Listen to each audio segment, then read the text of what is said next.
당시 예수님에 대한 소문이 온 사방으로 퍼져 나간 것으로 보입니다. 그리고 그 소문은 분봉왕 헤롯의 귀에까지 들리게 됩니다. 그는 소문을 듣고 오늘 이와 같이 말하고 있습니다. 2절 말씀에 보면 그 신하들에게 이르되 이는 세례 요한이라 그가 죽은 자 가운데서 살아났으니 그러므로 이런 능력이 그 속에서 역사하는도다. 그러니까 헤롯은 예수님의 소문을 듣고 그가 죽은 세례 요한이 돌아왔다라고 생각을 했대요. 그리고 오늘 이 말씀은 이러한 왜 그가 이렇게 생각했는지 알 수 있도록 그 배경을 설명해 줍니다.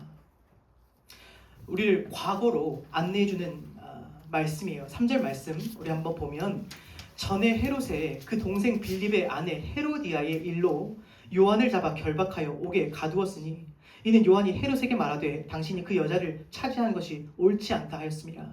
그러니까 헤롯이 동생의 아내를 취했대요. 그것을 가지고 세례 요한은 그것이 옳지 않다고 헤롯 왕에게 직언을 했던 거예요. 그거 잘못된 겁니다. 왕에게.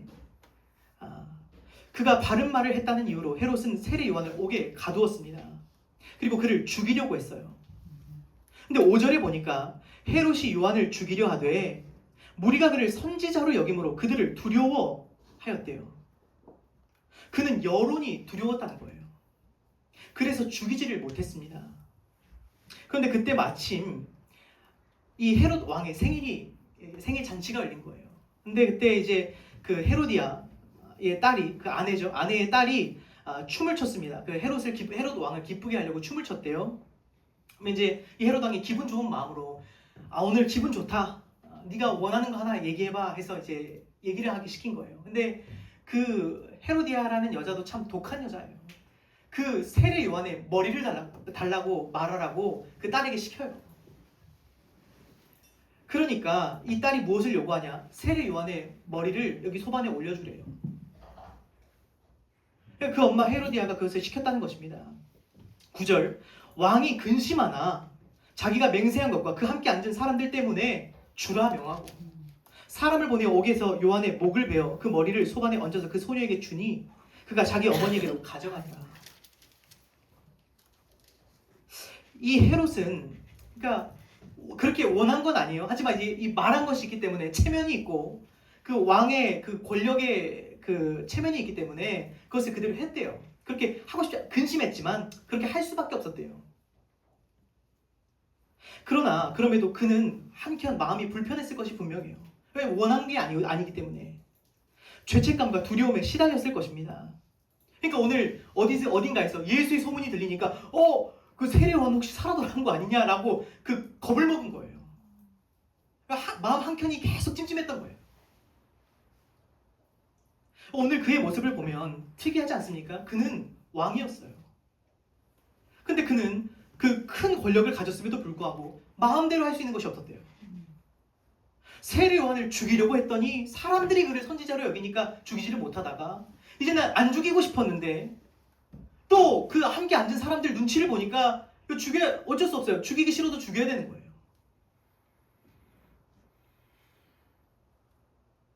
그는 이처럼 기쁜 날에도 근심할 수밖에 없었던 왕이지만 비참한 삶을 살고 있었던 거예요. 그는 마음대로 할 수 있는 것이 하나도 없었습니다. 왕이었는데. 그는 세례 요한을 죽이기도 전에 두려워했고 죽이고 난 다음에도 두려움에 시달려야만 했습니다. 이것은 과거 구약 성경에 보면 그 사도 바울 누구죠? 그 사울에게서도 볼 수 있었던 모습이에요. 사울이 이렇게 말했습니다.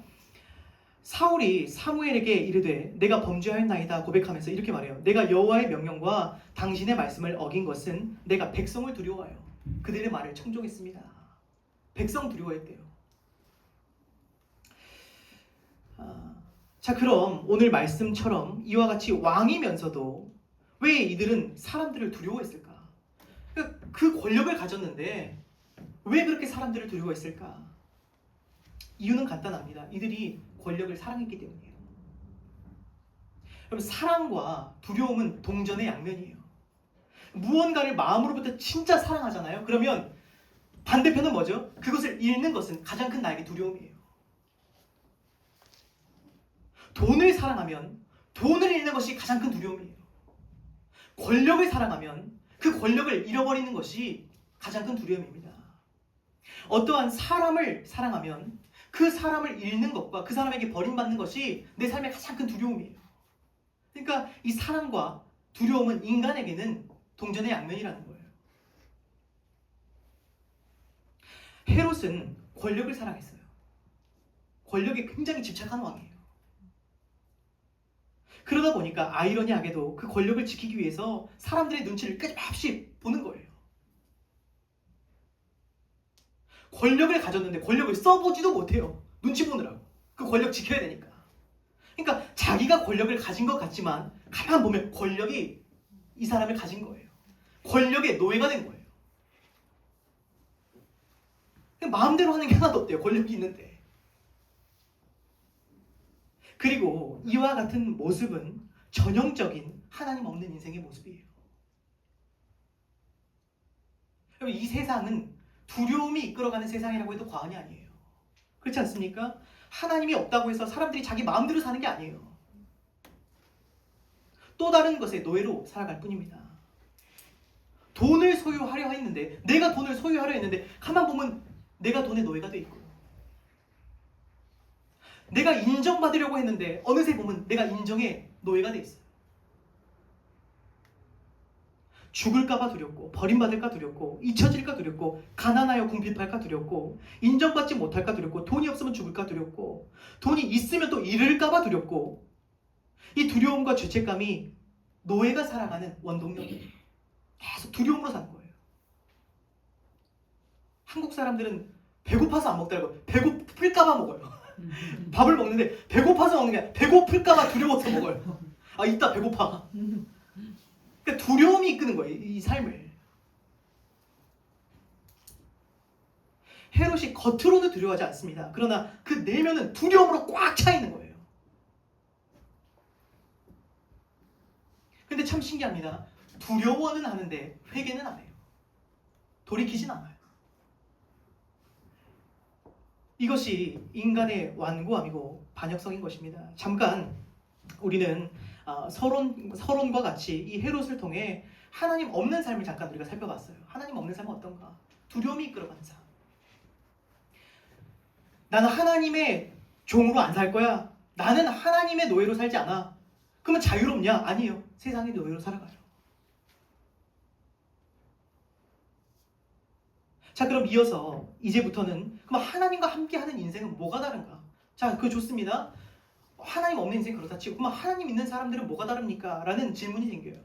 그럼 그거에 대해서 우리 함께 살펴보도록 하겠습니다. 우리 13절에서 21절까지의 말씀, 여러분들의 목소리를 한번 읽어보겠습니다. 13절부터 21절까지의 말씀을 우리 한번 읽어보겠습니다. 시작. 예수께서 들으시고 배를 타고 떠나사 따로 분명하시니 우리가 듣고 여러 고을로부터 걸어서 따라갑니다. 예수께서 나오사 큰 무리를 보시고 불쌍히 여기사 그 중에 있는 병자를 고쳐주시니라. 저녁에 제자들이 나와 이르되 이곳은 빈들이요 때도 이미 저물었으니 우리를 보내어 마을에 들어가 먹을 것을 사먹게 하소서. 예수께서 이르시되 할 것 없다. 너희가 먹을 것을 주라. 제자들이 이르되 여기 우리에게 있는 것은 떡 5개와 물고기 2마리뿐이니이다. 이르시되 그것을 내게 가져오라 하시고 우리를 명하여 잔디 위에 앉히시고 떡 5개와 물고기 2마리를 하시사 하늘로 축사하시고 떡을 떼어 제자들에게 주시니 제자들이 우리에게 주니 다 돌리 먹고 남은 것도 12바구니에 차게 거두었으며 먹은 사람은 여자와 어린이 외에 5,000명이나 되었다. 아멘.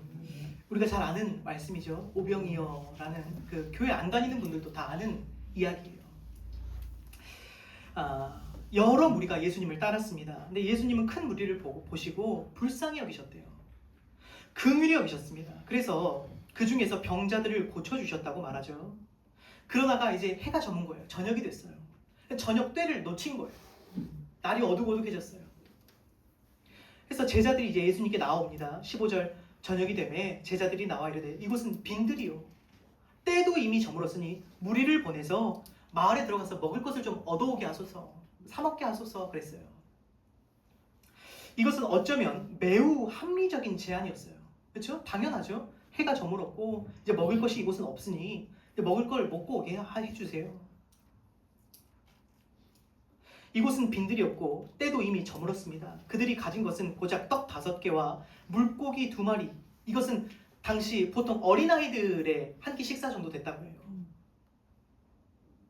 그래서 마을로 들어가 무리들이 먹을 것을 사 먹게 해달라는 요청을 합니다. 근데 예수님을 따르는 그리스도인들 역시 이것을 보면 무엇을 알 수 있죠? 예수님을 따르는 우리 역시도 이 땅을 살아가면서 이와 같이 한계에 부딪힌다는 거예요. 우리도 저물어버린 때를 돌이킬 수가 없어요. 그렇죠? 우리가 살아가면서 저물어버린 때를 돌이킬 수 없고 분명한 시공간의 제약을 받는 존재들입니다. 상황과 환경에 영향을 받는다는 거예요. 떡 5개와 물고기 2마리뿐인 우리는 물질적인 한계가 분명하게 존재할 때가 있어요. 가진 것은 떡 5개, 물고기 2개입니다. 그러다 보니까 많은 분들이 이렇게 생각합니다. 그럼 예수 믿는다고 뭐가 다른가? 뭐가 달라지나? 그래서 사람들은 이러한 문제 앞에서 가장 먼저 선택하는 것은 무엇이냐? 이 문제를 해결하기 위해서 주님으로부터 멀리 떠나는 거예요. 사람들이 가장 먼저 한계에 부딪히면 뭐부터 하냐? 주님을 떠나요. 오늘 뭐라 그러죠? 무리들이 이제 주님을 떠나서 먹을 것을 얻게 하소서. 가만 보면 그렇지 않습니까? 시간의 제약을 받기 시작하면 가장 먼저 정리되는 게 뭐죠? 예배부터 정리돼요. 기도 시간부터 없어지고 말씀 읽는 시간부터 사라져요. 바쁘니까. 성도의 교제부터 내 삶에서 제거합니다. 이것부터 구조조정이 들어가는 거예요. 물질이 없으면 어떻게 되죠? 헌금부터 정리를 해요. 주님께 그동안 잘 드려왔던 헌금부터 1순위예요. 가장 먼저 정리된다는 거예요. 사람은 뭐가 되었건 문제가 생기면 가장 먼저 우리 삶에서 뭐부터 정리하죠? 주님을 정리해요. 근데 여러분 아십니까? 신앙생활이라는 것은요, 예수를 믿는다는 것은요, 반대예요. 사실상 한평생 그분 빼고 나머지를 정리하는 거예요. 그게 신앙생활이에요. 그러니까 우리가 한평생 이걸 배우는 거예요. 주님 빼고 나머지를 다 제거하는 거예요. 한평생. 아멘. 왜냐면 그게 안 되니까. 제일 먼저 우리는 항상 주님부터 정리를 하니까 우리가 교회에서 뭘 배우냐? 주님 한 분 남기고 나머지 제거하는 거예요. 근데 오늘 예수님께서는 제자들에게 이렇게 말씀하십니다. 갈 것 없다. 너희가 먹을 것을 주라 그러세요. 이것을 보면 우리는 터무니없는 말씀같이 느껴집니다. 아니 지금 예수님은 지금 현실을 전혀 모르시는 것 같아요. 그렇죠? 지금 예수님은 좋은 말씀 알겠습니다. 근데 예수님은 진짜 세상 물정 하나 모르세요. 그런 뜻이에요. 지금 애들 배고파 죽습니다. 너무너무나 우리 삶과 동떨어진 비현실적인 말씀을 하시는 것이 아닌가. 그렇죠? 우리가 예배당에서 말씀드릴 때도 그럴 때가 있잖아요. 좋은 말씀인데 진짜 목사님은 우리 삶을 모르세요 라고 생각할 수도 있어요. 예수님 말씀이 가끔은 그렇게 느껴진다는 거예요. 우리 발등에 불이 떨어지면 주님 저 시험 기간이라 공부하러 가야 됩니다. 주님 저 당장 먹고 살 것이 없어 주일에 일해야 됩니다. 근데 주님 이렇게 말씀하시면 갈 것 없어. 갈 것 없어. 안 가도 돼. 만약 우리에게 그렇게 말씀하신다면 어떻게 대답하실 것 같으세요? 아멘. 아멘입니다. 오히려 아멘이라고 하니까 제가 할 말이 없어요. 아멘입니다. 근데 오늘 17절에 보면 이렇게 말씀하십니다. 제자들이 이르되 여기 우리에게 있는 것은 떡 5개와 물고기 2마리뿐입니다. 이것은 매우 절망이 담긴 목소리예요. 주님, 우리는 물고기 2개, 떡 5개밖에 없습니다. 라는 절망의 음성이에요. 제자들의 절망의 이유가 뭔가 보면 그들의 계산에 이 시간에 이 곳에서 이것으로는 이 무리가 먹는 것이 턱이었기 때문이에요. 그렇죠? 병행 본문, 그러니까 오병이어가 진짜 중요한 본문인 것 같아요. 왜냐하면 그런 본문이 거의 없거든요. 사복음서에 모두 기록된 거 오병이어밖에 없어요. 이 오병이어는 사복음서 다 들어있어요. 중요한 메시지가 있다는 거예요. 이 안에는. 근데 요한복음 6장에서 이렇게 말합니다. 빌립이 대답하되 각 사람으로 조금씩 받게 할지라도 200데나리온의 떡으로도 부족하리이다. 그 중에 한 명이 그렇게 그 부족함을 얘기했습니다. 그들의 계산에는 부족하다는 거예요. 그리고 이 계산은 정확합니까? 틀렸습니까? 정확한 계산이에요. 못 먹어요, 이걸로는. 턱도 없어요. 이것은 정확한 계산이고 현실적이고 마땅한 계산입니다. 그러나 이들이 한 가지 빼먹은 계산이 있습니다. 그것은 뭐죠? 주님이에요. 주님을 빼고 한 그 계산이에요. 따라서 주님이 그들과 함께 계셨기 때문에 이 계산은 틀린 거예요. 저는 주님을 만나고 오늘에 이르기까지 돌아보면 현실적인 계산이 떨어져서 온 적이 한 번도 없어요.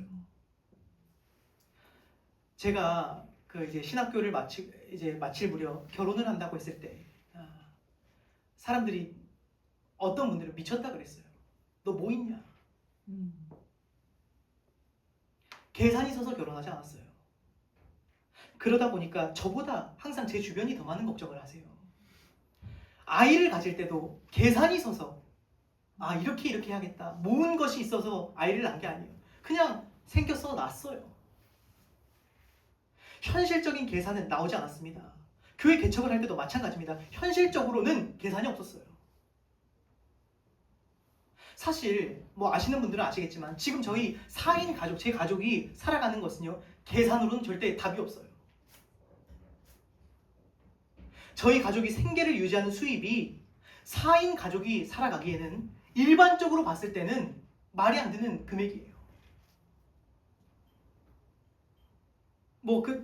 지난번에 연말에 보셔서 아시겠지만 제가 1년에 받는 사례비는 보통 조금 잘 버는 사람들에게는 제 연봉은요, 한 달 월급이에요. 다른 사람도 한 달 월급이에요.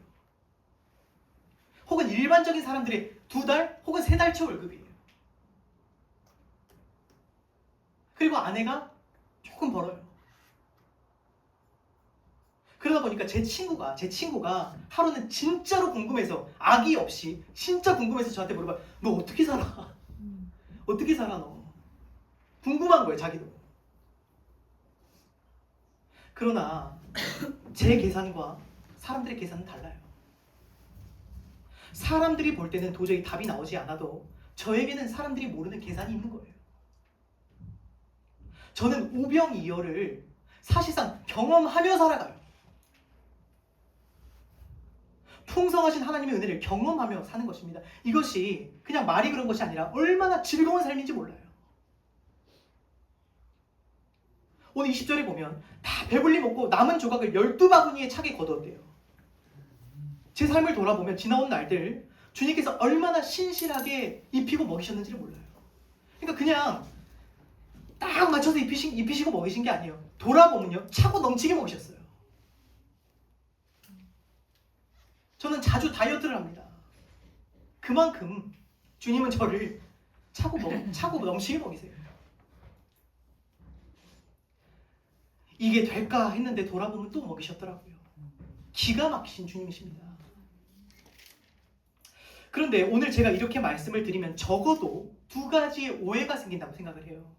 첫 번째는 뭐냐? 이런 생각이에요. 그럼 어차피 주님이 다 주실 것이기 때문에 열심히 살지 않아도 되겠구나. 한량같이 살아도 되겠구나. 그 게으름의 핑계가 돼요. 어차피 주님이 다 먹이시는구나. 그리고 또 반대의 극단이 있습니다. 뭐 어차피 주님께서 주실 것이기 때문에 터무니없는 일을 무리해서 계산이 나 계산 안 해. 내 마음대로 막 말도 안 되는 일을 시작한 사람들이 있어요. 그런 뜻이 아니에요. 오늘 그러한 양극단의 오해를 제거할 수 있는 주님의 말씀을 우리는 엿볼 수 있습니다. 오늘 제자들이 17절에서 이렇게 말하죠. 여기 우리에게 있는 것은 떡 5개와 물고기 2마리 뿐입니다. 주님께서 말씀하십니다. 그것을 내게로 가져오라. 이상하지 않으십니까? 분명히 주님께서는 무에서 유를 창조하실 수 있으신 분이에요. 근데 그 필요한 건 아니거든요. 근데 주님께서 그것을 가져오라 그러세요. 그 5개 2개 갖고 와. 나 있는 거 가져와. 그러세요. 주님은 할 수 있는 것을 하지 않는 요행을 허용치 않으신다는 거예요. 있는 것을 가져오라고 하신 것은 할 수 있는 일을 최선을 다하라는 거예요. 지금 그 자리에서 할 수 있는 본분을 다하라. 지금 그 자리에서 할 수 있는 최선을 다하라 라는 거예요. 그러면 나머지는 내가 할게. 나머지는 내가 할게. 그 뜻이에요. 만약 제자들이 떡 5개와 물고기 2마리를 자기 뒤로 숨기고 주님이 먹이세요 라고 한다면 그거 얼마나 비양심적인 일입니까? 그거 드려야죠. 그것이 크든 적든 있는 것을 가져오라고 말씀하신 주님을 우리는 볼 수 있습니다. 그럼 제가 앞서 주님께서 채워주신 삶을 살았다고 해서 제가 할 수 있는 일을 안 하고 사는 건 아니에요. 저는 제 나름대로 드릴 수 있는 것을 다 드리고 있어요. 부족하지만 제 나름대로는 최선을 다해서 하고 있습니다. 여러분, 가진 것이 젊음뿐이라면 젊음을 드리시면 됩니다. 보잘것없는 은사라도 그것을 주님께 드리시면 됩니다. 드릴 것이 이 몸밖에 없다면 몸이라도 드리시면 됩니다. 역사상에 수없이 많은 사람들이 그렇게 해왔어요. 그 책을 읽다 보면 많은 사람들이 많은 것이 있어서 주를 섬긴 게 아니더라고요. 있는 거 드린 거예요. 우리가 부르는 찬송가는 이렇게 말합니다. 늘 울어도 눈물로써 못 갚을 줄을 알아. 몸밖에 드릴 것이 없어 이 몸 바칩니다. 그래요. 제가 받은 은혜가 참 많은데 주님, 제가 드릴 게 없어요. 가진 것이 없어요. 그래서 이 몸이라도 주님 받아주신다면 제가 이거 드리기를 원합니다 라고 드렸대요. 제 삶이라도, 보잘것없는 제 삶이라도 주님 받으신다면 이거 주님께 드리기를 원해요.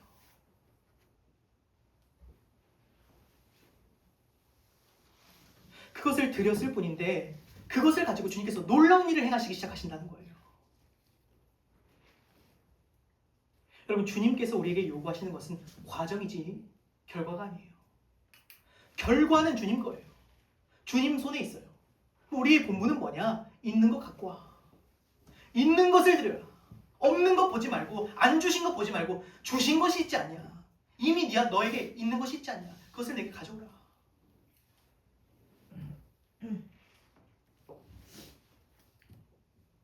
또 반대로 이것을 역으로 보면 주님께서 없는 것을 무리하게 하라고 말씀하지 않으세요. 무슨 뜻이냐? 분수껏 해라.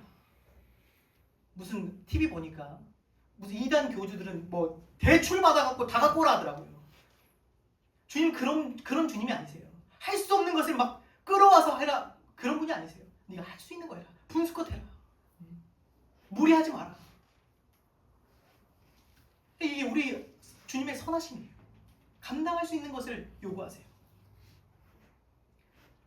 여러분, 다시 한번 말씀드립니다. 없는 것이 아니라 있는 것을 하시면 됩니다.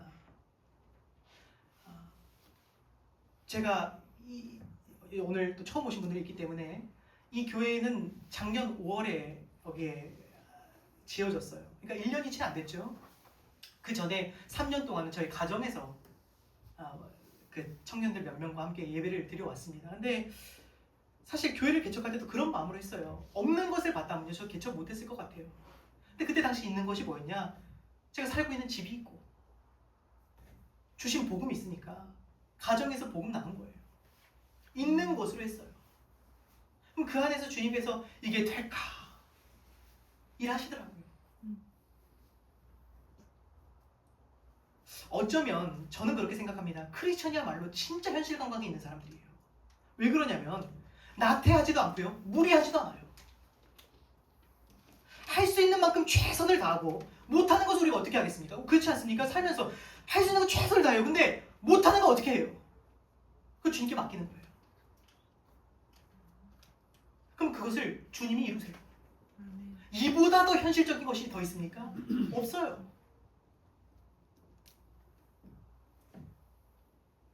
저는 이 안에서 진짜 큰 자유를 누려요. 그렇죠? 나태하진 않지만 내게 주신 선 안에서 최선을 다하지만 결과는 저는 신경 안 써요. 결과 주님 거거든요. 나머지는 주님이 하시겠지. 얼마나 자유한지, 얼마나 행복한지. 그래서 바울은 이렇게 말했습니다. 성도는 어떤 사람들이냐? 아무것도 없는 자 같으나 모든 것을 가진 자예요. 아무것도 없는 자, 딱 볼 때는요, 우리는요 아무것도 없는 것 같아요. 근데 가만 보잖아요. 모든 걸 가진 자예요. 여러분 아무것도 없어도 주님 있으면 다 있는 겁니다. 아십니까? 아무것도 없어도요 주님이 있는 사람은 다 있는 사람이에요. 근데 모든 것을 가져도 주님이 없잖아요. 아무것도 없는 거예요. 오늘 헤롯 보시기 바랍니다. 부와 명예를 다 가지고도 아무것도 못해요. 꼭두각시. 그러나 오늘 주님과 함께하는 제자와 무리들은 어떻습니까? 아무것도 없다고 믿었는데 이것밖에 없습니다 했는데 주님 어떻게 하시죠? 차고 넘치도록 먹이셨대요.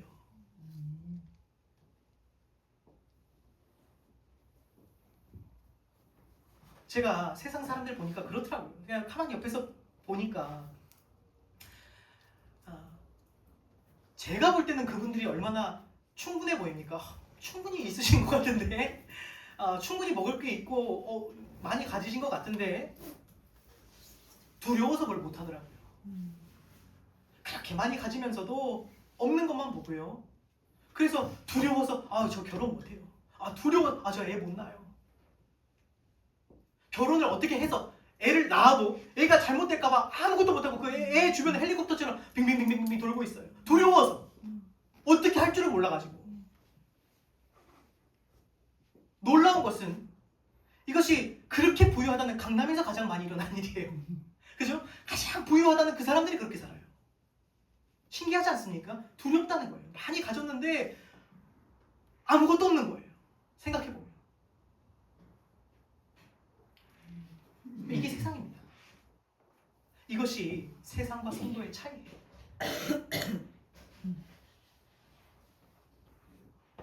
오병이어는 여러분 오늘 우리에게는요 그날의 기적이 아니라 오늘의 현실이에요. 믿는 자 안에서 오병이어는 오늘도 일어나는 일입니다. 오늘도 주님은 그의 나라와 의를 구할 때 모든 것을 더하시는 주님이신 줄을 믿습니다. 그리고 한 가지만 더 짚고 넘어가면 오늘 주님께서는 직접 우리에게 주시지 않고요 제자들을 통해 우리에게 나눠주시는 모습을 볼 수 있어요. 이것을 통해 뭘 알 수 있죠? 이게 주님의 방법이라는 거예요. 주님은 사람을 통해서 채우세요. 그렇죠? 뭐 하늘에서 그냥 던지시지 않으십니다. 사람을 통해서 주세요. 그럼 우리는 누구죠? 주님의 통로예요. 우리에게 먹이시고 입히시는 이유 뭐예요? 이거 전해줘라. 너 많이 먹었으면 옆에 나눠줘라. 무슨 통장에 막 이만큼씩 쌓고 막 너 그거 죽어서 못 가져간다. 나눠줘라, 나눠줘라. 여러분 우리는 공부해서 나눠주고 돈 벌어서 나눠주고 시간 있으면 시간이라도 나눠주고 우리는 쌓아놓는 존재가 아니라 나눠줘요. 그러므로 어떻게 되죠? 주변이 풍성해진대요. 우리 주변도 사는 거예요.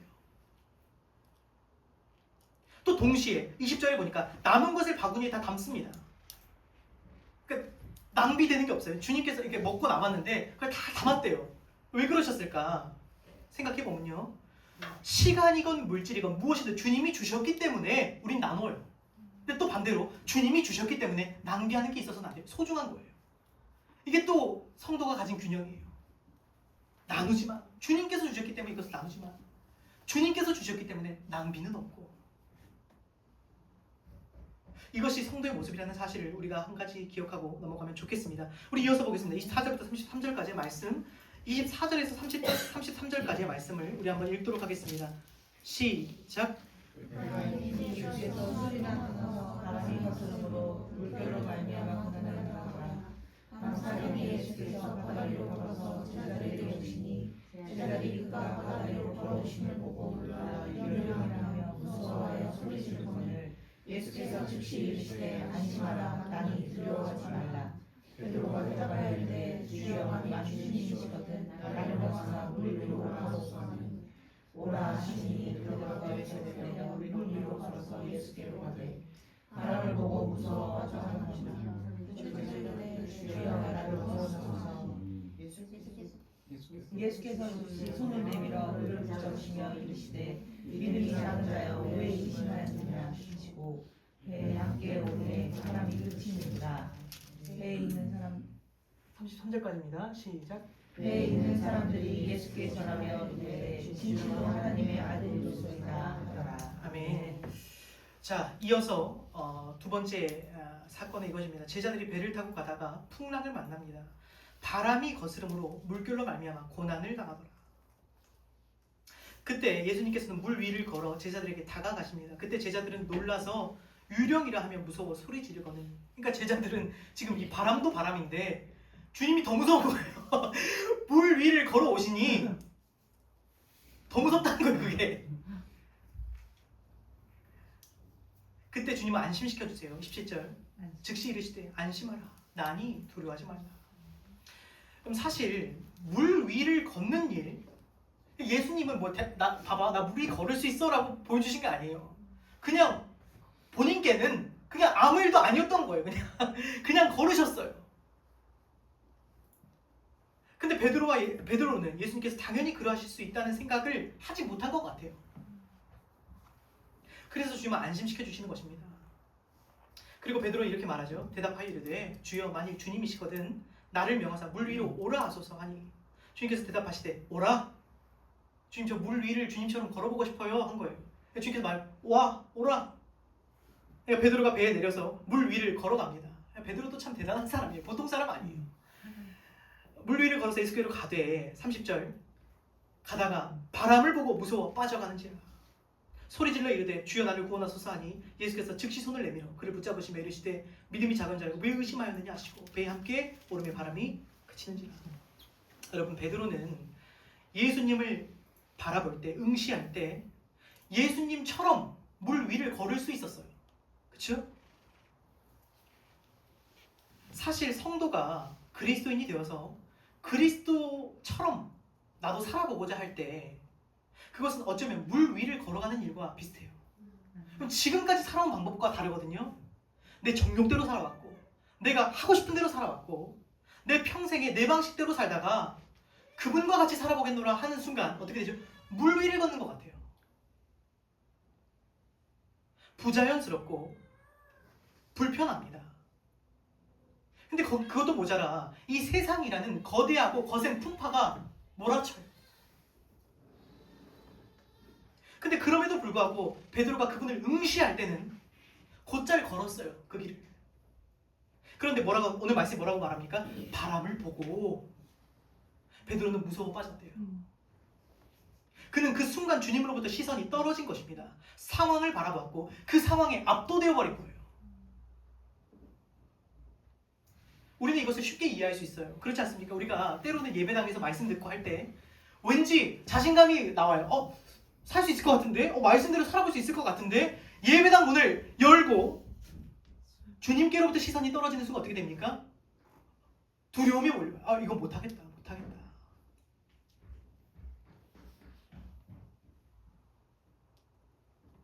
불어오는 바람이 보이기 시작하면 물에 빠지기 시작합니다. 중요한 것은 시선입니다. 무엇을 바라보느냐에 있는 거예요. 주님을 바라볼 때에도 여전히 바람은 불고 있었습니다. 근데 바람이 보이지 않았던 거예요. 그렇죠? 바람은 불고 있었어요. 그때도. 근데 바람이 보이질 않았어요. 주님 보고 있으니까. 근데 바람을 보는 순간 베드로는 주님이 보이지 않았던 거예요. 우리 삶이 그렇지 않습니까? 세상을 바라보면 주님이 안 보여요. 주님을 보면 세상이 안 보이는 거예요. 그러한 찬송가 있죠. 세상과 나는 강고 높고 구속한 주만 보이도다. 여러분 사실 오늘 이 시대를 물론 이 시간은 주님을 바라보는 시간이지만 잠깐 우리가 세상을 한번 보면 만만치가 않은 것 같아요. 사실 그렇죠? 굉장히 낙담될 때가 많아요. 사실 세상을 보면 전쟁은 계속 터지고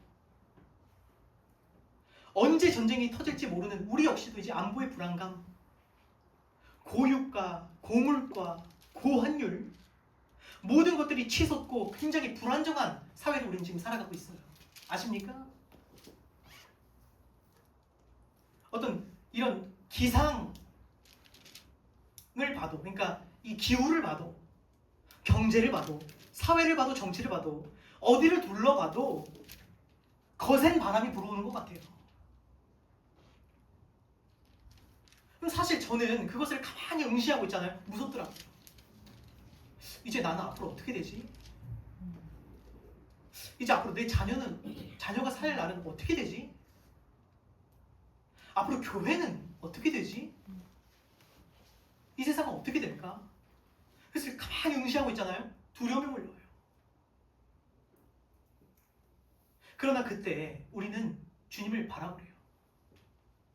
소리쳐 주를 찾으라는 것입니다. 더 멀어지기 전에, 물에 아예 잠기기 전에 빠진다 할 때 그때 잡으라는 거예요. 오늘 주님께서는 베드로를 마치 어린아이 다루듯이 다루는 모습이 보여요. 어떻게 합니까? 오늘 반복되는 패턴 눈에 띄시죠? 유령이라 하면 무서워하여 소리 지르거늘 예수께서 즉시 이르시되 안심하라. 바람을 보고 무서워 빠져가는지라 소리 질러 이르시되 주여 나를 구원하소서 하니 예수께서 즉시 손을 내밀어 그를 붙잡으시니. 두 번 다 뭐라고 합니까? 즉시요, 즉시. 주님은 베드로가 소리 지를 때마다 즉시 반응하셨습니다. 지체하지 않으셨어요. 안심시켜 주시고 손 내밀어 주시고. 제가 저희 어린 아들을 놓고 가끔 장난을 쳐요.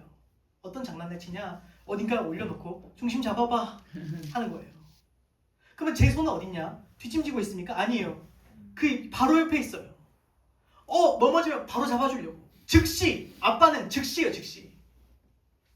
주님 손이 제가 오늘 이 말씀에서 그렇게 느껴져요. 해봐, 걸어와봐 하는데, 그 손 바로 그 곁에 있어요. 우리를 주님께서 부르실 때, 야, 날 따라와, 이 길 한번 같이 가보자 할 때 뒷짐지고 계신 게 아니라는 거예요. 혹여나 넘어질까 손 대고 있어요. 해봐.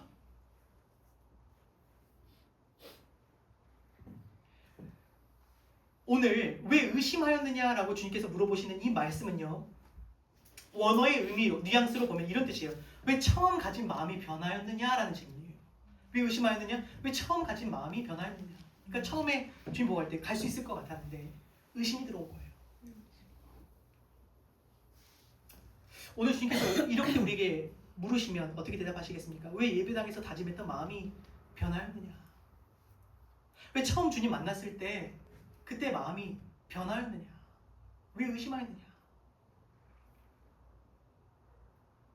음. 32절 배에 함께 오름에 바람이 그치는지라. 이것은 주님께서 모든 자연도 다스리시는 분이심을 나타내는 표현입니다. 여러분, 우리는 잊어서 안 됩니다. 우리에게는 이처럼 선하신 주님, 그 어떤 문제보다 크신 주님이 우리 곁에 계시다는 사실을 잊어서는 안 됩니다. 끊임없이 그분을 묵상하고 그분께 시선을 떼지 않고 바라보아야 하는 것입니다. 이제 앞으로 다가오는 시대는 정말로 만만치가 않습니다. 가면 갈수록 믿음 지키기가 어려워져요. 그죠? 거센 풍파가 이제 앞으로 몰아온다는 것은요, 믿음 지키기가 어렵다는 뜻이에요. 아마 제 생각에 이것만큼은 절대로 무너지지 않아 라고 사람들이 생각하는 그것들이 무너지기 시작할 거예요. 이제 그죠? 전쟁이 일어나고 지금 세상이 어떻게 돌아가는지 소용돌이 속에 있어요. 어떻게 한 치 앞도 내다볼 수가 없습니다. 그러면 제 생각에 이것만큼은 진짜 안전해, 절대로 무너지지 않아 했던 것들이 이제 하나둘씩 무너지기 시작할 거예요.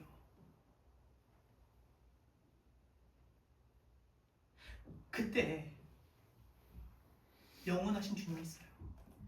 절대로 변하지 않는 것이 있어요. 주님의 선하심, 그분의 능력.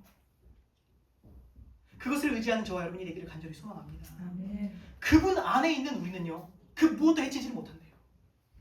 무슨 전쟁이, 무슨 고물가가 그분 안에 있는 우리를 해치지 못한다는 거예요. 바울은 이렇게 말했습니다. 다른 어떤 피조물이라도 우리를 우리 주 그리스도 예수 안에 있는 하나님의 사랑에서 끊을 수 없으리라.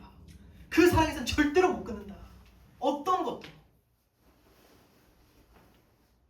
왜 그렇습니까? 아무리 무슨 대단한 일이 벌어지고 있는 것 같아도 주님 손 안에 있기 때문이에요. 무슨 이런 전쟁, 주님의 허용하신 범위 안에서 일어나고 있기 때문이에요. 이 파도, 거센 풍랑, 주님 손 안에 있기 때문이에요. 저는 이제 매듭을 지으면서 오늘 32절 말씀을 읽으며 제 마음은 굉장히 따뜻해졌어요. 그분과 함께 할 때 비로소 모든 바람과 풍랑이 잔잔해지기 시작했대요.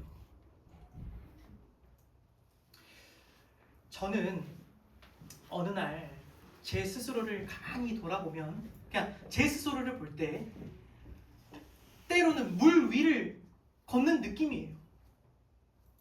이런 느낌으로 말하면 더 정확할 것 같아요. 놀이동산 한복판에서 그 뭐라 그럴까요? 그 어린아이, 놀이동산 한복판에 들어와 있는 어린아이 같아요. 제 스스로가 그렇게 보여요.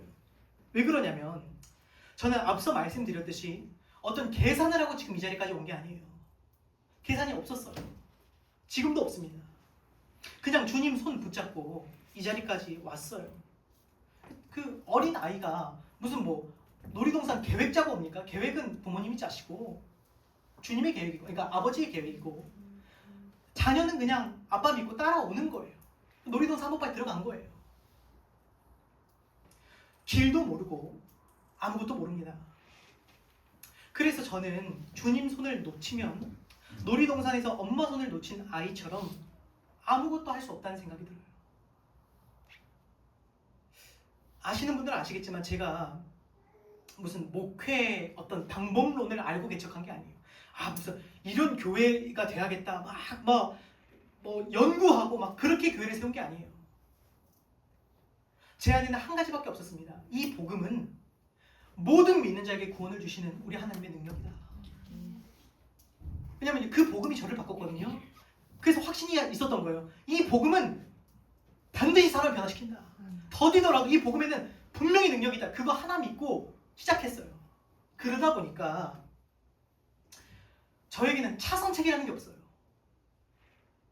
이게 안 되면 이렇게 하면 되지라는 게 없어요. 저는 이게 안 되면 다른 방법을 몰라요. 복음으로 안 되잖아. 교회 이름을 왜 더복음교회로 지었겠습니까? 복음 아니면 아무것도 제가 모르기 때문이에요. 세상적으로 봐도 사실 목사님들 안에서도 뛰어난 목사님들, 능력이 많은 목사님들이 많아요. 근데 저는 세상적으로 봐도 사실 할 줄 아는 게 별로 없는 사람이에요. 무능력해요, 사실 저는. 그래서 주님이 없으면 저는 그냥 빈털털이에요. 이게 솔직한 고백이에요. 무슨 겸손이 아니라 진짜 제 솔직한 고백이에요. 아무것도 없어요, 저는. 그래서 어느 날 제 말 주님께서 야 이제 너 그만하고 가라 하면요, 저는 갈 곳이 없어요. 그래서 베드로가 그렇게 말했던 것 같아요. 생명의 말씀이 죽겠는데 내가 어디로 가겠습니까? 저는 갈 데가 없어요.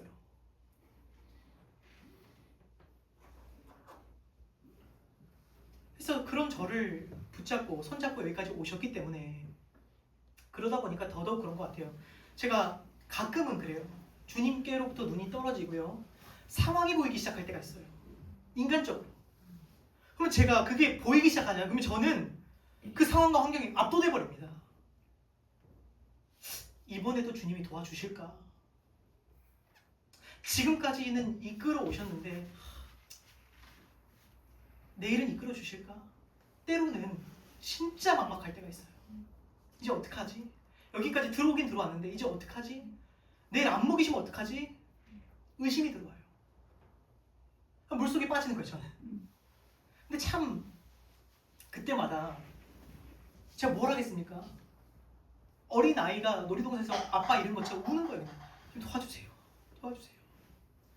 진짜 신기한 경험이 있어요. 뭐죠? 즉시 손을 내미시더라고요. 즉시 손을 내미세요. 참 신기해. 와, 이렇게까지 하신다고? 그러니까 제가 그걸 믿는 거예요. 안 믿을 수가 없어요, 저는. 이렇게까지 만드신다고? 이렇게 곁에 계시다고?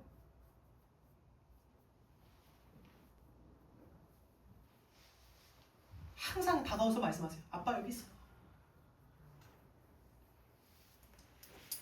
왜 그런가 생각해보면요, 주님 늘 제 곁에 계시고, 제가 주님 찾는 것보다 주님은 언제나 저를 더 많이 찾고 계세요.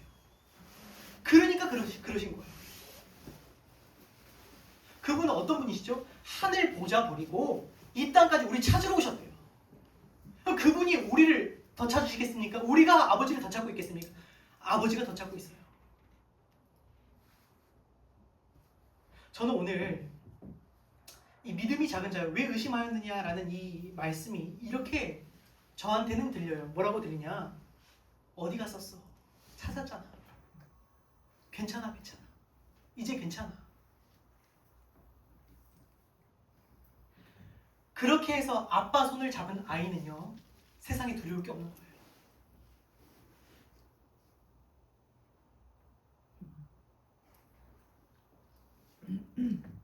이제 그 풍랑은 잦아들고 이제 더 이상 아무것도 그에게는 문제가 되지 않는 것입니다. 여러분, 이것이 그리스도인의 문제 해결법이라는 사실 여러분 아십니까? 그러니까 오해하면 안 돼요. 교회 다니면 뭐 한계가 없고 무슨 갑자기 문제가 하루아침에 뒤집어져, 그런 문제가 아니에요. 그리스도인의 문제 해결법은 뭐냐? 지금 당장 그 문제 그대로 있더라도, 해결된 것이 아직 하나 없다 할지라도 문제보다 크신 그분을 바라볼 때, 그분의 손을 잡았을 때 더 이상 문제가 문제같이 보이지 않는 거예요.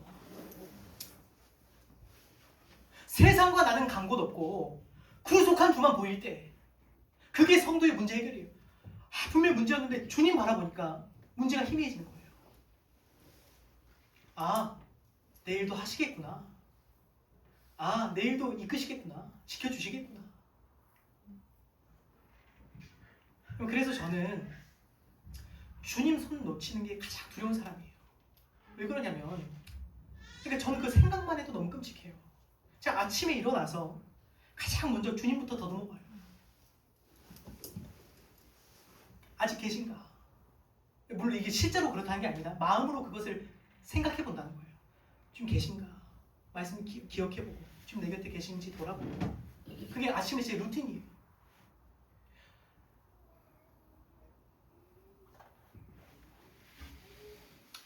우리는 가끔 이 상황이라는 거센 파도 속에서 주님의 말씀과 주님의 선하심을 의심합니다. 그러나 진짜 문제는 무엇입니까? 상황이 아닙니다. 진짜 우리에게 문제는 뭐죠? 상황으로 인해 아버지를 놓치는 거예요. 그게 진짜 문제예요. 상황 그 자체가 문제가 아니에요. 그 상황으로 인해 아버지를 놓쳤을 때. 여러분, 어떤 문제도, 다가오는 그 어떤 환난도 주님보다 크지 못하다는 사실을 기억하시기 바랍니다. 어린아이에게 유일하게 문제가 되는 것은 딱 한 가지입니다. 아빠를 잃어버리는 거. 진짜 마지막으로 우리 하나만 더 보겠습니다. 34절 36절 읽겠습니다. 34절에서 36절 마지막으로 한 번만 읽겠습니다. 시작. 그들이 건너가 게네사렛 땅에 이르니 그곳 사람들이 예수이신 줄을 알고 그 근방에 두루 통치하여 모든 병든 자를 예수께 데리고 와서 다만 예수의 옷자락이라도 손을 대게 하시기를 간구하니 손을 대는 자는 다 나음을 얻었느니라. 아멘. 여러분, 신앙생활이라는 것은 어떻게든 예수님과 접촉하려는 몸부림이에요. 그분께 어떻게든 다 있으려는 몸부림이에요. 손을 닿는 자는 나았대요. 나는 포도나무요, 너희는 가지니 나를 떠나서는 너희가 아무것도 할 수 없습니다. 우리는 모든 힘을 다하여 그분을 붙들어야 됩니다. 가지가 열매 맺을 때 어떻게 맺죠? 가지가 열매를 맺을 때 열매에 집중하지 않아요. 그냥 가지는 나무에 붙어 있으면 열매가 맺히는 거예요, 자연스럽게. 그렇죠? 네. 그럼 우리가 마찬가지로 우리는 모든 힘을 어디에 쏟아야 되냐? 열매 그 자체가 아니에요. 그분을 붙드는데 내 모든 힘을 쏟아붓는 거예요. 이것을 믿으시기 바랍니다. 아멘. 그분과 떨어지지 않고 그분과 떨어지는 것을 가장 두려워하고 그렇게 그분을 붙들 때 우리는 그때야 비로소 모든 일을 할 수 있는 거예요. 제가 처음 사역 시작할 때 어떤 분이 저에게 이런 말씀해 주셨어요. 주님과 친밀한 사역을 하십시오. 그래요. 무슨 말이냐면 사역을 하되 사역 그 자체에 목숨 걸지 말라는 거예요. 그럼 내가 목숨 걸어야 될 건 뭐냐? 주님께 붙어 있으라는 거예요. 주님과 붙어 있는데 전심을 다하십시오. 그러면 열매는 자연스럽게 맺힐 겁니다. 근데 우리는 보통 힘을 어디에 쓰죠? 열매에다 써요. 주님께 붙어 있는 데다 쓰지 않고요. 아까 뭐라 그랬죠? 가장 먼저 정리하는 게 뭐죠? 주님이에요. 그게 아니라는 거예요. 주님께 붙어 있는데 내 전심 전력을 다하면 열매는 맺혀진대요. 심지어 오늘 예수님조차도 보면 사역을 마치시고 무리를 보내시고 어떻게 하셨죠? 기도하러 올라가셨대요. 예수님조차도 하나님 의지했대요. 이것은 본을 보이신 겁니다. 여러분도 마찬가지입니다. 우리는 다른 대안, 다른 능력이 없는 사람들입니다. 그분 안에 거하시기 바랍니다. 우리를 긍휼히 여기시고 풍성하게 하시는 그 주님, 늘 우리 곁에서 우리 작은 신음조차도 들으시고 즉시 응답하시는 주님, 바다 위를 걷기도 잠잠케 하시기도 하시는 그 주님, 그 주님과 함께 하는 것에 여러분의 생명을 거시는 축복이 있기를 간절히 바랍니다. 그 주님을 놓치는 것을 가장 두려워하시잖아요. 그러면 세상이 두렵지 않을 거예요. 주님 놓치는 게 내 삶의 가장 큰 두려움입니다. 그 사람은요, 세상이 두렵지가 않아요. 근데 세상이 두렵잖아요. 주님 손을 놓고 말 거예요. 진짜 무서워요. 주님과 함께하는 것이 가장 안전하다는 것. 주님을 가진 자가 결국 모든 것을 가진 자라는 것을 여러분 절대로 잊으시면 안 됩니다. 주님과 함께하는 것에 생명 거시는 저와 여러분이 되기를 주님의 이름으로 간절히 축원합니다. 우리 함께 찬양 드리겠습니다.